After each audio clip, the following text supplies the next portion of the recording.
So welcome everyone to the inaugural Career Champion Training. We have come up with a jam-packed agenda of things that you will learn today to add to your toolbox so that you can be a champion in your own career, as well as a champion in the students that cross your path as they are endeavoring to reach their goals. And we know that's why students come to the university, is because they have a career goal. This beautiful sticker that Courtney designed is what you will get when you finish. You'll be able to have a badge, something to put on your LinkedIn, your door, all those fun things, kind of modeled after things like our Wellness Champion program and our LGBT Ally, giving you tools to use on that topic. So we're going to move into our introductions. As we said, Marcy Bullock, Courtney Mulvaney, we are partners in crime. You just got to know us, and we're really here because we're super passionate about this topic. We took some things that had been done in the Career Identity Program for the first 6 years of its birth to toddlerhood, and we have reassessed what we want to share with you. There was a former program called Career Identity Advocate. If you were certified in that before, feel free to type in the chat. You know, I did the CIA program just out of curiosity. And this is a little bit different. So what we decided to do was look at what we want to change about what we did with CIA, which was a 15-hour coaching program. And we did a needs assessment to find out that there is a challenge for people. We know there's a huge resignation. All of student affairs and higher ed is hemorrhaging with people resigning. If there's anyone here that isn't short staffed, like wave to the camera, because all of us are. So we're doing multiple jobs right now. So we shortened the 15-hour training down to a 1-day training. Like I said, we modeled it after Career Champion training, or actually Wellness Champion training, which Shannon Dupree has modeled on campus and has done a wonderful job with certifying people on wellness and then refreshing that as their tenure goes on. So let's show you a little bit about what this training is going to entail today. As you know, we represent the Career Development Center, and this is our mission, but we cannot do it by ourselves. We are less than 20 people with 30,000 students, which is why we want a revolution, friends, and that's why you are part of it. You are the inaugural group coming to listen to this and take what you learn and share it with your students, and then know when to refer students. So we're going to focus a lot today on the career decision making, identifying the goals, and we're going to focus on the career readiness. So those are the two things, and you're going to get a little refresher. When you finish this today, you'll get your certificate, and after a year, we'll offer half-day refreshers, which will add new tools to your toolbox, so it'll continue to grow. But you'll have us as resources. And why we think this is so important is because it does take a village. We all know that. We see students that just arrived for orientation. All right, we're talking about the class of 2026. Did I do the math right? And they have spent the last 2 years in their bedrooms as our juniors who are here in their 3rd year. They've never experienced the college campus. So there's a lot of disconnection. There's a lot of struggle that has gone on. We've looked at data from our counseling center, which has shared that over 2/3 of students feel overwhelming anxiety. So we want to support them. We're looking for ways to provide support all over the units. So there's people here from natural resources, engineering, writing, exploratory, animal science, extension. I love that. You're out in the field. You're not even probably here in Raleigh. We've got PhD students, forestry, film, etc. Y'all are everywhere around the campus. And I look at us as we're here together to nudge them. Just give them little nudges to get towards where they need to be, rather than offering the pressure and the judgment, which I know they get enough of from their internal dialogue, comparing themselves constantly to their peers, and also from some people that may be around them. So I look at it like a parachute, honestly. I've worked at NC State for 30 years, and I've been on the academic side and I've been on the student affairs side. And my analogy is that student who we all just talked to at New Student Orientation a week ago, they sat in Tally Student Center wide-eyed, ready to go. We strapped this parachute onto them and they're looking over the cliff a little bit nervous. What's going to happen? And they take the dive out there. Every tether on that parachute is every department that I just mentioned that's here today. It's going to be rocky roads. It's going to be bumpy at times. Yes, elephant in the room, pandemic, but also there's going to be some smooth sailing. And by time of graduation, hopefully they will land safely, ready to move on to the next thing. So let's see what we got in mind for today for our agenda. We have it pretty packed here. We won't give you any breakfast because you're not here, but hopefully you have had your protein for the day. And then we're going to talk a little bit about our expectations and agenda. We might actually skip the values auction just because of our time today, but that's in our back pocket to use if need be. And as you can see, we're going to walk through some of the new resources we have. Several of these things you may have heard about. We're going to give you the update on them. And then we're going to move into some actual activities for you to participate in. You will get breaks as you see here, but break as you need to. We're going to talk about that student who's in a career crisis and that student who is career curious. So you're going to get definitions of both of those today. We're also going to do an activity with mental fitness, which involves whiskey. Aha, everyone perked up. Whiskey breathing and water breathing. And so you'll find out what that means if that's new to you. And then we will take a group photo at the end. So that's going to involve, of course, us all on our boxes here. Since we chose virtual, pets are invited for the group photo. Courtney, I hope you will bring your cats. No, you won't, because you're here in the office today. But anyone that's at home, all the fur-legged fur friends are welcome. All right, that's what we have in mind. All right, so this is What is Career Champion? Courtney, you want to chime in on this one? Sure. So, I think it's important to kind of define what it is to be a career champion, since so many of you did take part in Career Identity Advocate. One, how is it different? And two, what are we doing moving forward? So a career champion is someone who's on campus, who's in a staff, faculty, or graduate student role, who has a special interest in really creating this culture of career readiness and career preparation and exploration on campus. So within their units, within their colleges, within their departments, realizing that, it does take that village. It goes beyond just, the Career Development Center and our, career partner offices. It's more than just that. We know that because when students hear it from more of us, they take it more seriously and they're more likely to be involved in these activities, in these high impact practices that are going to help them be more career ready by the time they are preparing for their next steps. So really that's what it's about, is really fostering that culture. Okay, but what does it look like in practice? Career champions are certified so that you are going through this 7-hour one-day training to really get up to speed on all the different resources we offer, some different techniques that can be useful in working with those different types of students.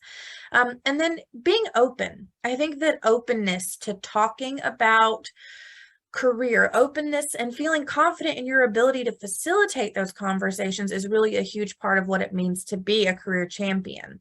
So being open to having career conversation with students and sharing up-to-date resources.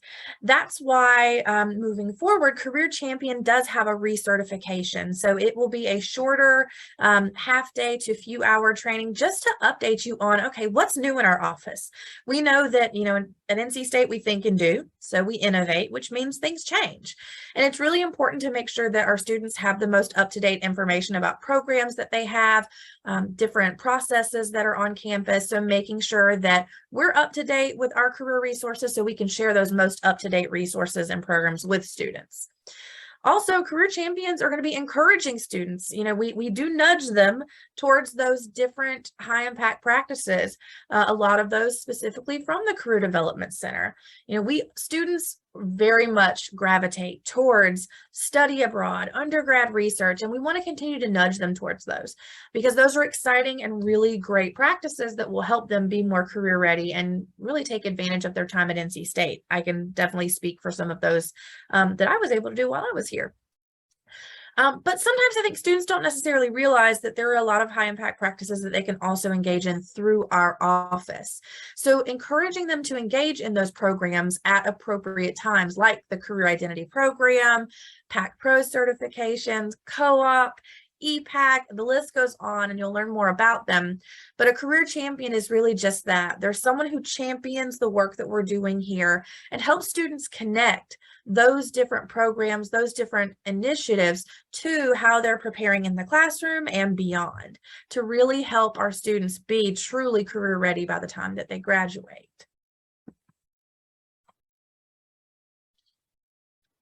Now, so we're going to talk about the future career of a student here. And this diagram shows the circles that I talk a lot to students about when they come in thinking about their journey, thinking about their 8 semesters here at NC State. And we talk a lot starting with their abilities, with just what are some things that they're really good at. And sometimes students are their worst critics. They have this negative dialogue going in their mind and they're hard on themselves. So I'll ask them a question like, what are you the go-to person for? You know, what do people come to you for? Is it listening to a problem from your roommate? Is it tinkering with a computer program that they can't figure out? That kind of helps them get in touch with how other people see them, even if they may not identify, this is a great skill that I have, this is a strength I have. Of course, we have a Gallup Strengths, which we encourage all our first-year students to take. And those of you who are new to the university, there is a web link, which I think is ncsu.gallup.edu. Someone can fact check me on that and type it in the chat. And first-year students all have access to completing Gallup Strengths. And that is so helpful because that is funded through the university. And we want to weave that into as many places. I know you all weave it into exploratory studies and other places on campus to help them with that abilities and that strength side of things to understand what they're good at. We're going to actually demonstrate an activity later today. We're going to have a live student, Allie Ryan, who was in my career exploration seminar, and she is going to partake in an activity which we call storytelling. So you're going to add that to your toolbox, this new way of interacting with students that will help them take an experience that they had. Maybe they volunteered somewhere and understand to dig into that and say what they gained from it. Gallup.com. Thank you, Chris Allen. And that is great because when they dig into it, all of a sudden they light up and you can see it. Oh, wow, I didn't realize that I had to collaborate with someone on this. That's a career readiness skill. So this is part of what we're helping them work through with the abilities and the experience piece. Then we have the curiosity piece. This is the piece of when you are walking in nature, where does your mind go? So I would love everyone that's live today to just type in the chat, what is something you're curious about today? I am curious about ... What is it? And it's really interesting. I did this with this activity with a group of the advising corps members yesterday. We were talking about building up their LinkedIn presence, and they were like social justice, inequality. I mean, they had all of these really burning things in their belly that they were curious about. Well, that ties into, in a lot of ways, something that you might actually manifest in your future career if you're curious about it. I used to say, if you're passionate about it, and honestly, I saw students just kind of like gasp. They were like, wait, the passion, the P word, I don't know my passion. Everyone else does. My roommate's pre-med and I failed chemistry, whatever the scenario is. So I started using the word curiosity because that helped take the pressure off. You could just see them sigh. You could see their shoulders melt down their back and go, oh, well, actually, I'm really curious about And then we took it from there, and you'll see a tool that we're going to demonstrate later that you'll get to dive into, which is called Focus 2, that helps students really identify when time flies by for them. Another activity that I'm waiting to see what y'all are curious about. So just type in one word. Oh, good. We've got some things now. I have them do a strong week plan. So for 1 week in their life, they track when time flew by and when they felt depleted of energy. So what made them feel good and what sucked the life out of them. And honestly, after they journal for 1 week, they come in, that is the best assessment, and it's free of charge. And they come in and talk about, here's what I learned about when time flies by for me. I'm around people and I'm interacting, or, you know, maybe they are tinkering with something. It's a really great activity. So thank you for talking about what you're all curious about. This looks fantastic. Yeah, so many different things. And this is great. And I'm actually going to open up that chat for 1 second just to use an example in here. So Brian, thanks for putting yours in. You're going to be my example as everyone's popping in. And I noticed in here, you know, curious about current logistics going on in the airline industry. That is so interesting. And plus, knowing you as a person, you're always like tinkering with logistics of everything you do. Like, how can we make this more efficient? How can we do this better? And so it's interesting to see the bridges with curiosity. And then we've got values. Okay, we've got this part of what's important to us, what is really, I guess, the thing that is our purpose. And that's another word that sometimes scares people.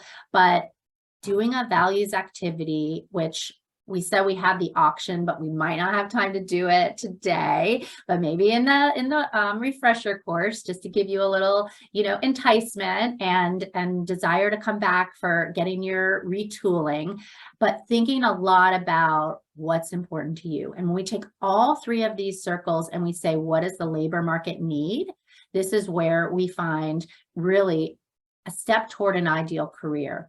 And I always use this example with students about nudges when I talked about that earlier. And I tell them my story of like when I was in college, I was on the UC San Diego soccer team. I was really good at soccer. I had talent, I had skill. Any of you who are excited about the Women's World Cup in Australia in 2023, like DM me, we can go, we can watch a match. I was really curious about it, like how can I get better? It was really important to me to compete and win. But when I graduated college, no one said, Barcy, here is your position on the USA women's national team, because there were 22 seats and I did not receive one of those. But what I do today is tying in all of those things. It ties in the fact that I love to push people to reach their goals. And I do that inside of a building in a university now. And this job I had no idea I'd be doing when I was an undergrad. So that's kind of like the nudge. You know, I was captain of that UCSD soccer team and I love bossing people around. Go figure. I like being in charge of things, you know. I like taking my conference programs to the national level and winning the opportunity to show universities around the country that what we're doing at NC State rocks, and it's a model. So all these nudges kind of tie in together. All right, so that is the Venn diagram. Now we're going to move into Ask the Pack. So this is brand new. We're going to highlight a couple of different resources that we have in each of our training programs for Career Champion. And if you go to the website, ask.ncsu.edu, you will be able to open up this website. And this is great because we have partnered with a new vendor on campus, which is called Protopia. And we have 250,000 alumni who have agreed to, not really agreed, let me rewind that and say 250,000 alumni are in the database. They haven't actually opted into it, but once a student asks a question, they get invited to opt in and answer the question. So we have these 250,000 alumni. We are teaming up with Jesse Thill and the alumni office and also colleges around the whole campus for actual landing pages for Ask the Pack. So in the next slide, you'll see what happens is a student can go into that website and they're thinking about maybe finding a mentor or getting a job or internship, or maybe doing a practice interview, whatever their goal is. They have the opportunity to ask a question and make a connection. So on the next slide, we'll see that in Ask the PAC, we have piloted this for the last year. The student just fills out a very quick form. They don't have to have a LinkedIn profile. That's optional. Sometimes students are a little bit like, wait, I don't have that yet. I can't take part in this. It's not ready. My headshot's not the way I want it to look. And let me give you a little spoiler alert of something really exciting that's coming too. Hopefully y'all know where we're located, Pullen Hall. It's going to be a photo booth. All right, so in the next couple of weeks, we are hoping our photo booth arrives and students can walk right in, just like the old-fashioned days where you get all the photos of you and your friends making silly faces, but instead of silly faces, it's gonna be a professional headshot for their LinkedIn. And they can use filters on it, and it's all digital because it's the year 2022, and they can take that and pop it right on their LinkedIn profile, and they can utilize that by walking into Pullen Hall. So that is, y'all get the first sneak peek at that because we haven't even announced that yet. So mom is the word. No, you can tell whoever you want. But as we move on with Ask the PAC, after they fill out their request form, they can put in just a 2-paragraph, here's what I'm looking for and here's who I am. It does not need to be a full resume. They don't even need to have their resume done yet, but they're going to introduce themselves. They're going to say who they are. And in this case, the student says, I'm interested in finding a company to work with during summer 2022 in an internship capacity. My goal is to gain experience. I'm open to work in any department that furthers my career interest. Now, let me pause here and say, we are very careful to tell students this is not a job vacancy database. You're going to learn about what that is a little bit later. And if anybody knows the name of the job database, you can type it in the chat and you get extra points today, but that is not Ask the PAC.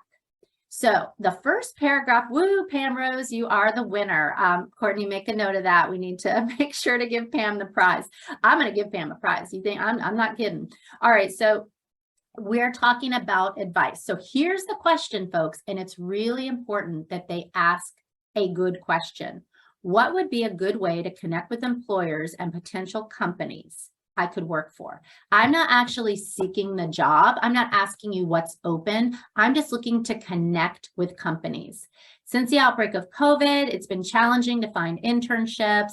I'm taking part in this management program.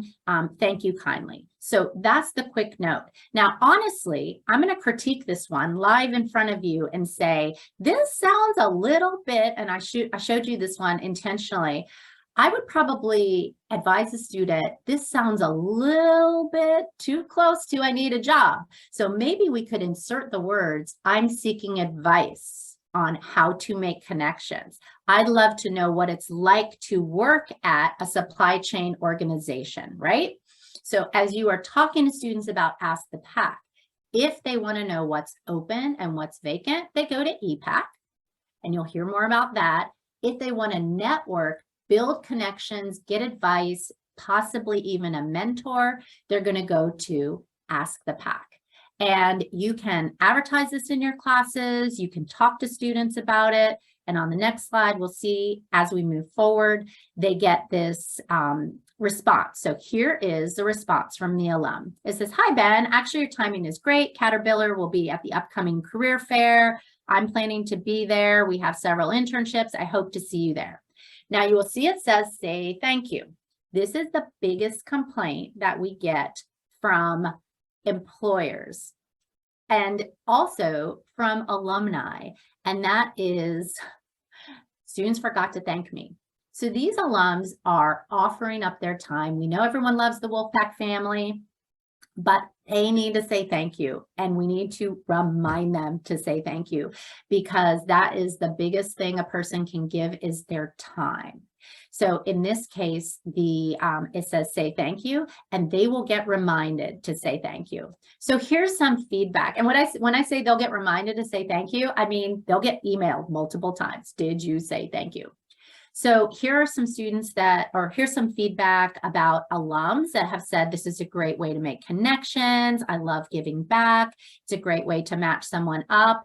And let me tell you what happens behind the scenes. So when that student asks that question, the artificial intelligence engine goes into the 250,000 alumni, and it's only as good as the data we have at NC State. So we have people mining what are alumni doing. It's not just going to LinkedIn, that's one thing, but what if someone hasn't updated their LinkedIn? And plus, students often get frustrated because they say, oh, I went to LinkedIn and I sent a connection request and I never heard, I feel rejected. And that can be disheartening. So I say use LinkedIn, but also use Ask the PAC, because what will happen is we find the people that match what that student said. Let's say they said photography and they said San Diego. All right. And those were 2 words in their question. Maybe they're looking to learn about photography from a professional and they want to relocate to San Diego. So the AI goes in and finds all the alums. Remember, these are just alums of NC State. So those of you who said you have Wolfpack as your mascot, you're in this database. So news flash, you would then get an email not from the student, because we don't want the student to feel rejected if you come back and say, I'm too busy. They get the email from Ask the PAC. The email from Ask the PAC says, we have a student from the Wolfpack seeking advice. We think you would be great. Would you be willing to help? We've got a great response of people who open the email from Ask the PAC and who say yes. Now, some say no. Some say, I don't have time for that. And then we remove them out. But once we get the hits, then we connect the students on the back end, right? Okay, so that is Ask the PAC. I'm looking to see if there's any more slides on that one. Nope, we're going to move into PAC Career Chats. I'm going to pause here. PAC Career Chat. So this is another opportunity for students to learn about alumni success stories to help inspire them. So we have a new season this season, which is called Versions of You. And we're going to show you the website for the SoundCloud. You can find this on any of your podcast platforms. So Versions of You is going to be about I was, I am, and I will be. So those are our 3 questions we're asking our alums and friends of NC State is tell us about, how you have been that caterpillar coming out to butterfly. And we know that that is a process that is painful, right? That the butterfly doesn't pop out and go, here I am world, but it has to slowly, painfully get out of that cocoon. And students are doing the same thing here. So as we scroll down, we can see, I don't know, whichever ones we want to show. We've got all these interesting people, and these people are just telling their stories. And this is what I love about Ask the PAC, or about PAC Career Chats. We had so many PAC things about PAC Career Chats. Why don't we stop at Susie on that one, and I'll just highlight one. So we are elevating marginalized voices. This was Pride Month, and Susie was able to share her experience of being outed, and she was able to share how she got through that struggle using support of people around her, and also talk about where she is today. This episode was very vulnerable. Most of our episodes are. We keep them to around 20 minutes per conversation. And what we've heard from students is that this is another way for them to connect. So they could look Susie up on LinkedIn and say, I would love to talk to you about this journey you took because I'm actually experiencing the same thing. I had one of my students tell me I can't come out to my parents because they won't pay for my college. You all have heard these stories before. We are here to surround them, to build them up. And sometimes just hearing that you're going to get through it can be really meaningful. And if you scroll up to the top, Courtney, I think this episode of this week is me, which is actually unusual. I normally don't just talk by myself, but I'm doing a little series before the semester starts called success scaffolding. And every episode is about 10 minutes long. It's a 4-part series to help students set a goal and then scaffold so that they can reach their goal. We also did summer resume polishing tips, which was just a quick 5-minute, here are the do's and don'ts, because that's what we do in the Career Center. Courtney and I and all of our colleagues, we go to these conferences, we go to these webinars, we talk to employers, and employers are like, don't do this anymore on your resume. For example, you don't need your address on your resume anymore.